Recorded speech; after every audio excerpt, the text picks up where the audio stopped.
Finally বৰষুণ এৰিলে, মানে ধুমুহা বতাহো গ'ল, বৰষুণো পৰিলে।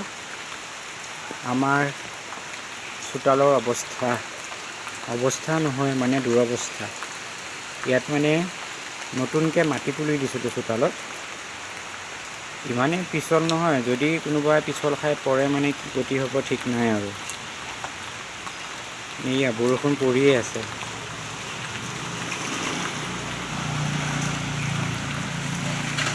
আমাৰ ঘৰৰ সন্মুখৰ ৰাস্তাটোদি, আৰু এইখন হৈছে আমাৰে গেট, বাঁহৰ জপনা। আমি জপনা বুলি কওঁ, আপোনালোকৰ বহুতেই কিবা কিবি বেলেগ বুলি ক'ব পাৰে। জনাবচোন আপোনালোকে কি বুলি কয়। আকাশখন অৱশ্যে এতিয়াও ক'লা হৈ আছে, বৰষুণৰ মন এতিয়াও মুকলি হোৱা নাই। আৰু এই ফুলডাল পূৰা একদম চাফা হৈ গ'ল। ইফালে ধুনীয়াকৈ ফুল লাগিছে। এইটো ফুলৰ নাম কি মই নাজানো, আপোনালোকে যদি জানে কমেণ্ট কৰি জনাবচোন।